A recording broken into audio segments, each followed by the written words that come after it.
नाज़रीन आदाब, खैर मकदम है आपका। जी सलाम देख रहे हैं आप, आपके साथ मैं हुरम खान इस वक्त लेकर हाजिर हूं हमारी एक खास पेशकश। उत्तर प्रदेश मुल्क में आबादी के नजरिए से सबसे बड़ी रियासत तो है ही, साथ ही साथ सियासी तौर पर भी सबसे अहम रियासत है। 2022 के असेंबली इंतखाबात के मद्देनजर सियासी हलचल शुरू हो गई है। आबादी, सियासी बेदारी, तारीखी सकाफती विरासत और जंगी आजादी की तहरीक के नजरिए से उत्तर प्रदेश मुल्क की एक बेहद अहम रियासत है और हिंदुस्तान की तकरीबन 16.7% आबादी इस रियासत में रिहाइश करती है। उत्तर प्रदेश असेंबली इंतखाबात में जीत का जादुई आदादोशुमार है 202। इंतखाबी मैदान में उतरी जो भी पार्टी या पार्टियों का इत्तेहाद इस आदादोशुमार तक या इसके पार पहुंच जाएगा, अगली सरकार उसी की होगी। इसलिए आज का बड़ा सवाल यही कि यूपी का दावेदार कौन।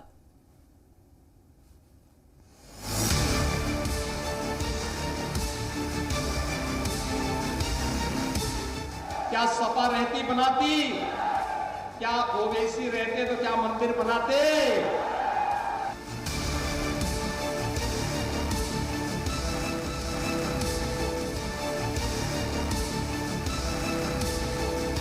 भारतीय जनता पार्टी ने आपके बहुमत का मजाक उड़ाया है।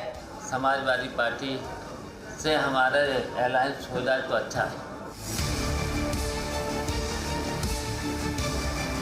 में दूसरे दर्जे के शहरी नहीं, बराबरी के शहरी हैं।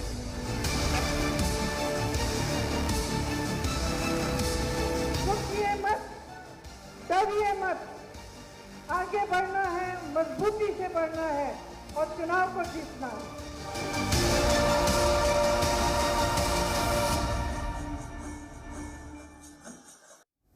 उत्तर प्रदेश में कुछ मुद्दे हैं जो इस वक्त सबसे अहम हैं। हालांकि इंतखाब में जीत हार से जुड़ी दिक्कत यह है कि जैसे जैसे इंतखाब के दिन करीब आते हैं मुद्दे बदल भी जाते हैं और कभी कभी तो अचानक ऐसे गर्म मुद्दों की दस्तक हो जाती है कि सभी पुराने गिले शिकवे दूर हो जाते हैं और किसी एक पार्टी के हक में हवा बन जाती है और उसका जीतना तय हो जाता है। अभी क्या मुद्दा है? इस वक्त रियासत में किसान तहरीक, बेरोजगारी, महंगाई, कोरोना की दूसरी लहर की बद इंतजामी, राम मंदिर और मुसलमानों की सरकार से नाराजगी बड़े मुद्दे हैं और इन्हीं मुद्दों के सहारे सियासी जमातों की किस्मत का फैसला होता है। इसी सिलसिले में कांग्रेस ने एक नया कदम उठाते हुए रियासती कमेटी की तौसीक कर दी है। इस रिपोर्ट के जरिए आपको समझाते हैं कि आखिर किन चेहरों को बड़ी जिम्मेदारी मिली है, कितने मुसलमान चेहरे शामिल हैं और कांग्रेस आला क़यादत किन पर यकीन जता रही है।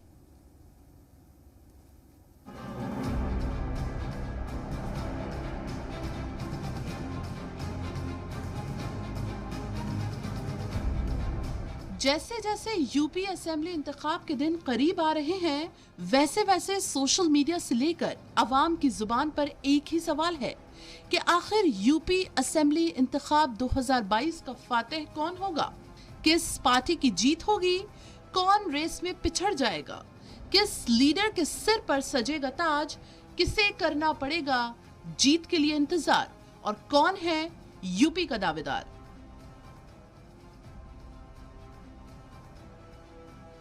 इन तमाम सवालों के जवाब मुख्तलिफ सियासी जमातें अपने अपने अंदाज में दे रही हैं।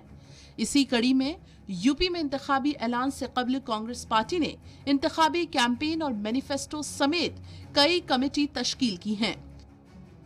पार्टी की जानिब से तश्कील कमेटी में पीएल पुनिया, सलमान खुर्शीद, राज बब्बर समेत कई दिग्गज लीडरान को शामिल किया गया है। इसमें कांग्रेस आला कमान ने पीएल पुनिया को बड़ी जिम्मेदारी सौंपी है। पीएल पुनिया को यूपी इंतखाबी मुहिम कमेटी का चेयरमैन मुंतखब किया गया है। वहीं साबिक मरकजी वजीर सलमान खुर्शीद की क़यादत में इंतखाबी मंशूर कमेटी बनाई गई है। कांग्रेस ने कुल 5 कमेटी तश्कील की हैं।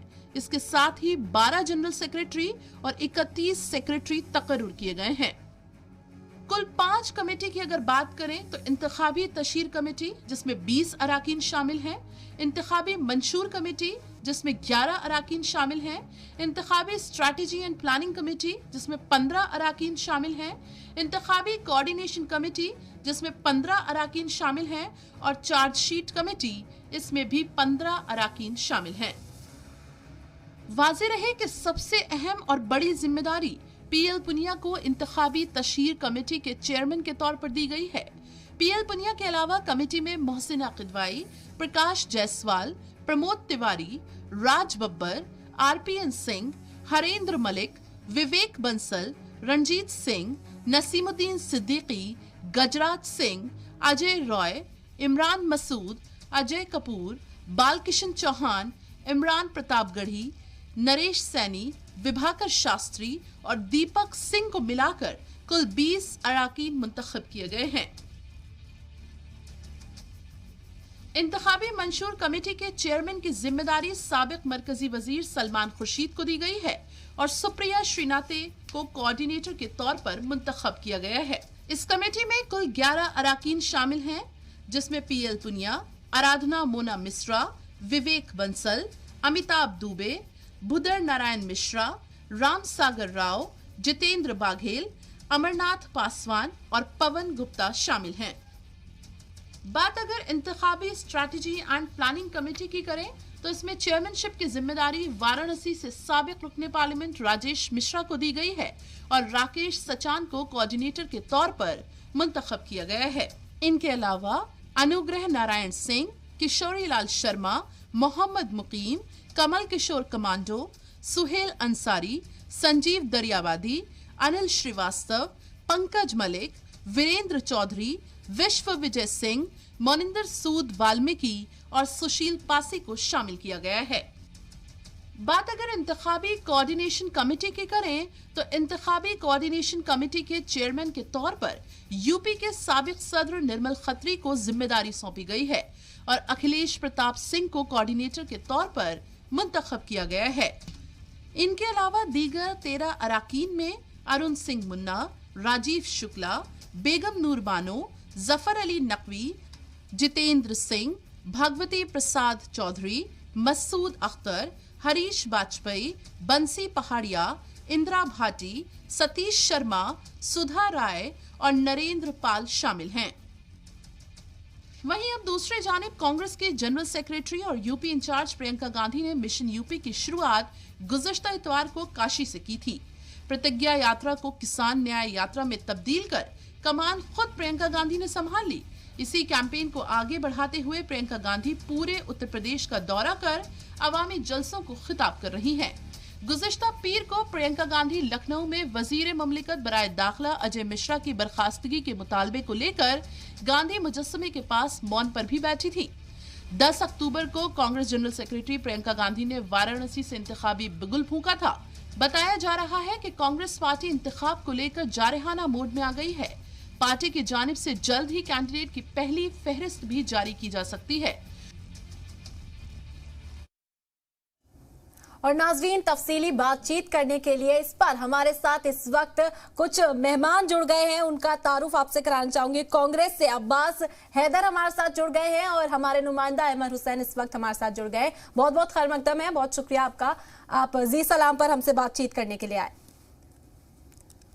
सबसे पहला सवाल मेरा अब्बास हैदर साहब आपसे है। पार्टी की जानिब से कमेटी तश्कील कर दी गई है। इस दौरान पीएल पुनिया को हमने देखा बड़ी जिम्मेदारी सौंपी गई है और साथ ही साथ सलमान खुर्शीद का नाम भी लाइमलाइट में है और इसी के साथ लगातार इमरान प्रतापगढ़ी हो और कई ऐसे मुस्लिम चेहरे हैं जिन्हें लिस्ट में शामिल किया गया है। तो सबसे पहला सवाल मेरा आपसे यही है कि क्या पोलराइजेशन की हिकमत अमली अब कांग्रेस ने इस तरह से अपनानी शुरू कर दी है?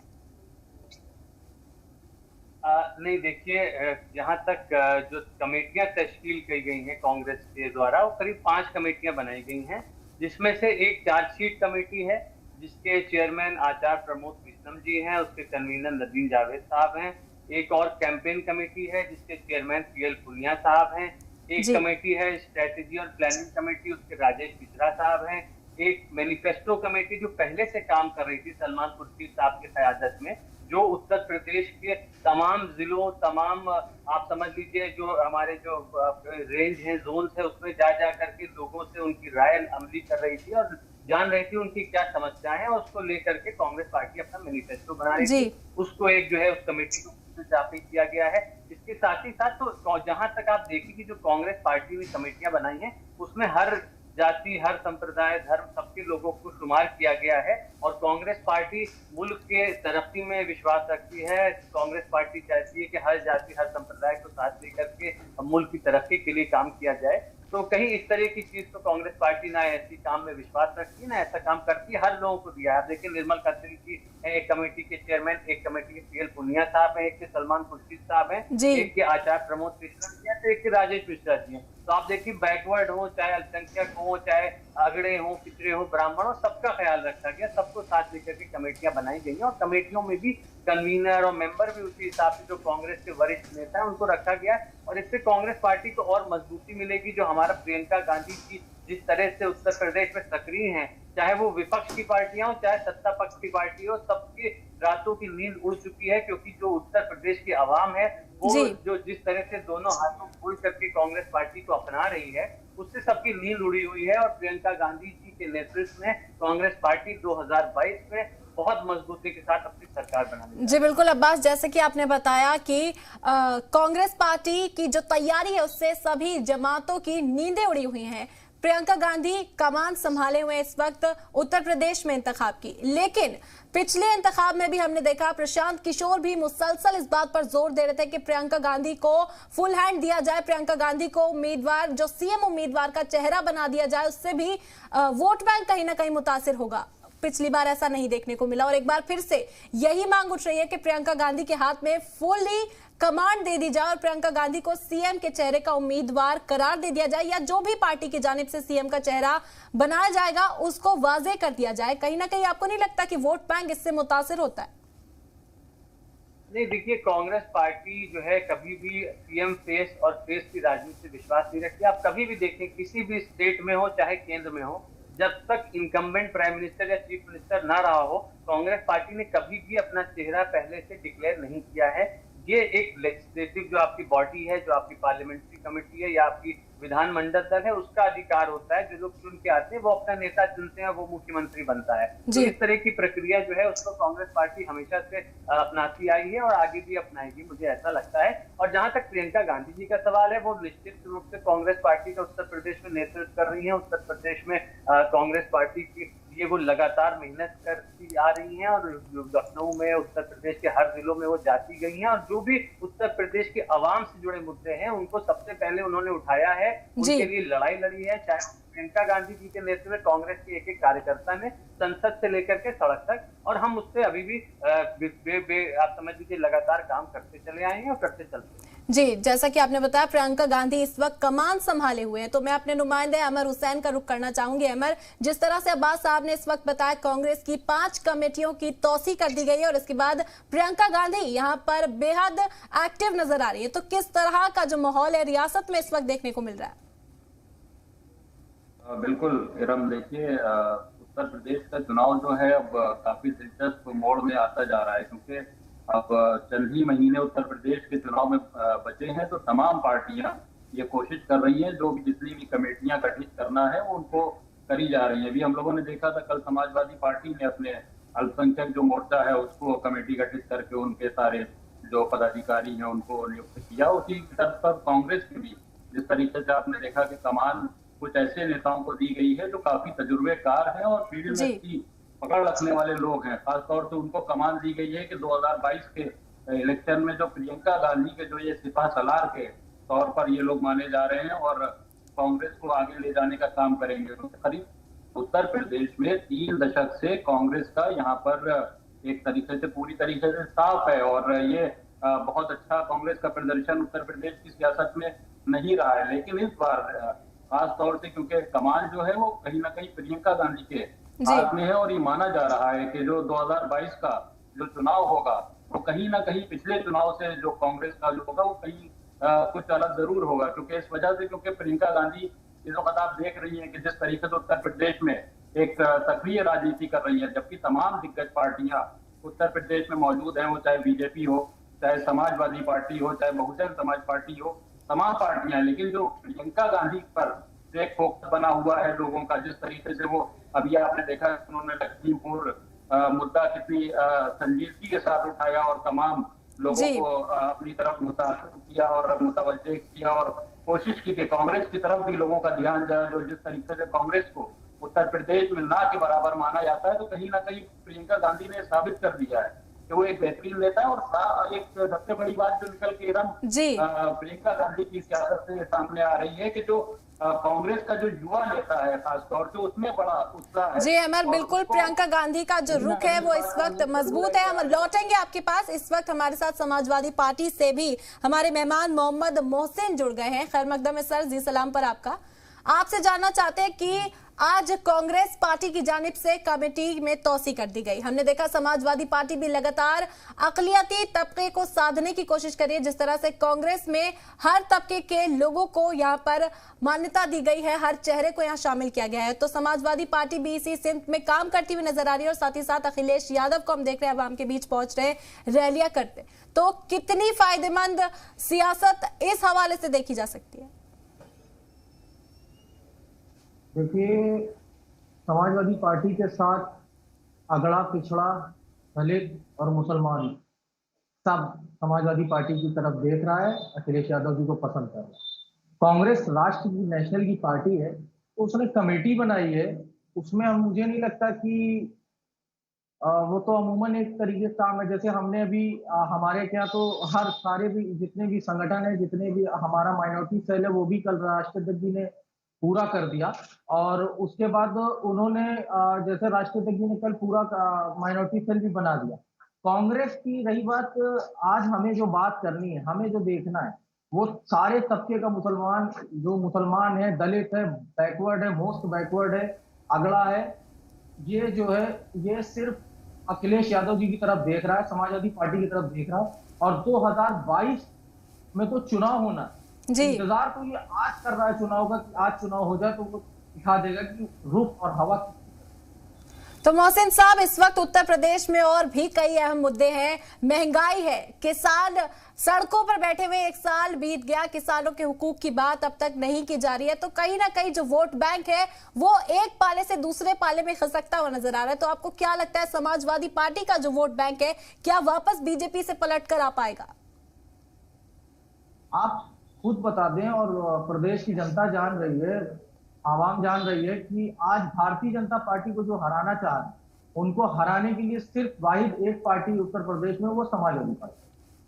और जैसे कि आम चुनाव जो जनता का, जैसे उपचुनाव, और भारतीय जनता पार्टी ये नहीं चाह रही है कि हम दिखा पाए कि हमारी लड़ाई सीधी समाजवादी पार्टी, इसलिए वो कांग्रेस को भी कहती है, बसपा को भी कहती है, वो ठीक है, वो राजनीतिक पार्टियां हैं, वो कहें, मगर आवाम जान रही है कि उसको, भारतीय जनता पार्टी को अगर हराना है तो उसको किसकी तरफ जाना है, उसको किसको वोट देना है। और वो भी जान रही है कि भारतीय जनता पार्टी को सीधे हराने का दम और सीधे टक्कर देने का दम कौन सी पार्टी का करी। तो वो सिर्फ सीधी सीधी बात है, समाजवादी पार्टी। जैसे अभी आपने कोई भी उपचुनाव देख लो आप, जो हुआ, और अभी जो जिला पंचायत के चुनाव है उसमें दिखा कि हमारी हमारी लड़ाई।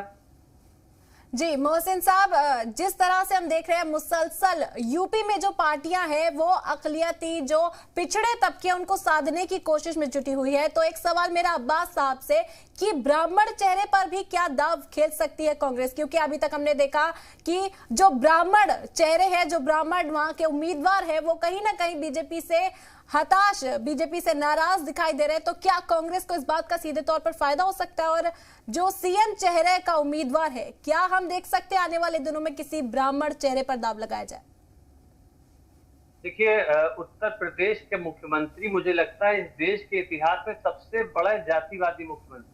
उनकी जात के अलावा उन्होंने हर जात धर्म के लोगों के साथ ज्यादती करी है, आप समझिए उत्तर प्रदेश में। तो ना सिर्फ ब्राह्मण बल्कि हर संप्रदाय, हर समुदाय, धर्म के लोग कांग्रेस पार्टी की तरफ देख रहे हैं। और उसकी एक वजह है, वो वजह ये है कि जब ये जो 49 पार्टी के 49 विधायक की पार्टी है, जो 27 विधायक की पार्टी है, ये लोग अपने एसी कमरों में बैठे थे। उत्तर प्रदेश की अवाम के जब मुद्दा था तो कांग्रेस पार्टी की नेता प्रियंका गांधी आधी रात को बारिश में भीगती हुई उन अवाम के मुद्दों के लिए लड़ाई लड़ रही थी सड़क पे। तो कांग्रेस पार्टी जानती है, उत्तर प्रदेश की आवाम जानती है कि उनके मुद्दों पे अगर कोई पार्टी लड़ाई लड़ सकती है उत्तर प्रदेश में, वो कांग्रेस पार्टी है। आप देखिए, अभी परसों ही जो इलेक्ट्रिसिटी कंज्यूमर काउंसिल है, उसकी रिपोर्ट आई है कि किस तरह से 80 से 240 करोड़ रुपए का घोटाला हुआ, जो प्राइवेट कंपनियों को फायदा पहुंचाया गया।